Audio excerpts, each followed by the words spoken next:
déjà des médias qui sont plus durement touchés que d'autres.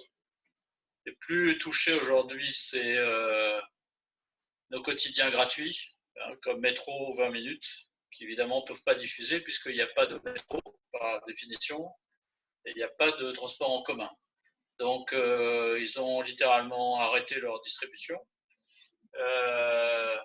Pour ceux qui sont très développés sur le digital comme 20 minutes, ils conservent la partie digitale et toute la rédaction qui est au service du digital. Mais par exemple pour Métro ici en Belgique c'est plus compliqué. On a aussi d'autres journaux comme les gratuits comme Volant, donc qui sont là des toutes boîtes, qui sont aussi complètement stoppés évidemment. Pourquoi ils sont stoppés? D'abord, quelquefois parce qu'on a des problèmes de distribution, mais aussi surtout parce que les commerces étant fermés, et comme ils vivent de la publicité locale, ils sont directement impactés, donc ces journaux ne seraient pas rentables. Après, on a les radios. Les radios subissent une perte publicitaire liée au fait que, évidemment, leur audience du matin, de la matinale, celle qu'on écoute en voiture, est touchée. Et puis, on a nos quotidiens. Et là, les quotidiens, on a plusieurs aspects. D'abord, les quotidiens, si je prends le plan print, évidemment, la pub régionale est directement touchée puisque de la même manière, les commerces sont fermés. Par contre, la pub nationale va assez bien. Un peu moins bien sur le digital, mais bien sur le print. Et ça, c'est vrai en France et c'est vrai en Belgique.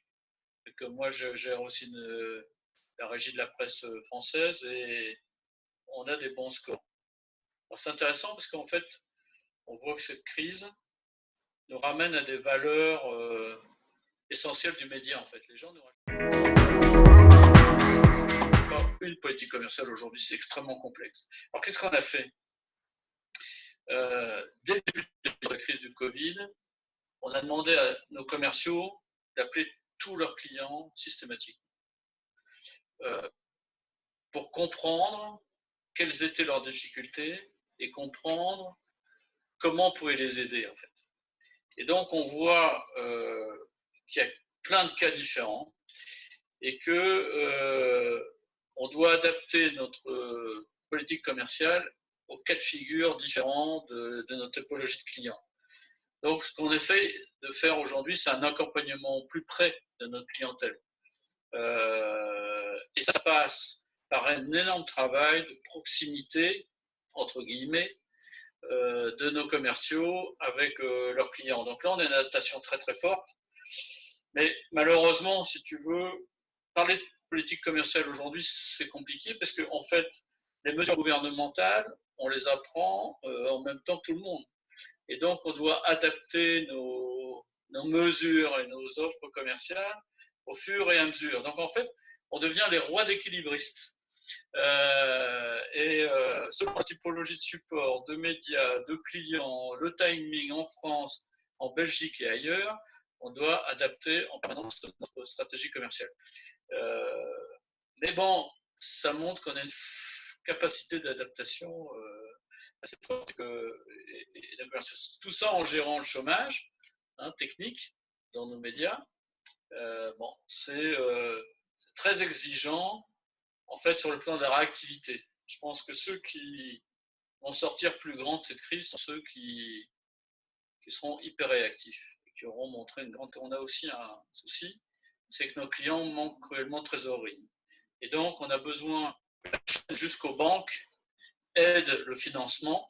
C'est aussi pour ça qu'on a demandé d'ailleurs aux différents gouvernements qui sont en Belgique ou en France de financer, de faire du crédit d'impôt pour relancer la publicité, parce que la publicité peut relancer, c'est un vecteur très fort. On sait qu'un euro investi en publicité fait 7 euros de PIB. Et donc, en fait, on a non seulement ce souci de la politique commerciale, mais aussi de problème de trésorerie de nos clients, et qui sont extrêmement difficiles, qui sont dans une période extrêmement difficile. Et donc, on doit tout faire. C'est pour ça qu'on a fait beaucoup de lobbying aussi auprès des gouvernements pour les aider. Le télétravail, ça me donne mal à la tête. Quand tu as passé ta journée du matin tôt au soir tard, en visio, au téléphone, à gérer en même temps tes mails, tes SMS, etc., Et alors je me dis, comment on va vivre ça plus tard? Parce que c'est un peu ta question, qu'est-ce qu'on va continuer ou pas ce télétravail? D'abord, je crois qu'on va être obligé, parce qu'on voit bien qu'en fait, on est dans un déconfinement progressif. Donc, on va pouvoir faire revenir, avec la distance sociale qu'on doit mettre dans nos bureaux, que 30 à 50% de nos effectifs. Donc, on va devoir gérer en même temps les gens en télétravail et la présence physique des gens. Mais en fait, je me suis aperçu quelque chose de télétravail. D'abord, il y avait des gens qui, pour eux, c'était facile, simple, c'était organisé. Puis d'autres, pour qui c'était compliqué. Quand il y a des enfants à la maison, quand il n'y a pas de bureau à la maison, quand le Wi-Fi n'est pas bon, donc c'est pas si simple. Mais moi, je me suis aussi aperçu d'autre chose, c'est que trop de télétravail, ça nuit à une bonne communication. Alors, si tu veux, tu prends, moi, quand je vais dans une de nos structures à l'étranger, etc., ben, tu passes dans les bureaux, tu rencontres des gens, tu as une remontée directe d'à peu près l'ensemble du personnel. Aussi, avec les conférences que l'on a en visio, ben, tu fais des visios avec tes N-1, peut-être avec quelques experts N-2, puis ces N-1 font leur visio avec leur N-2, N-2 avec leur N-3.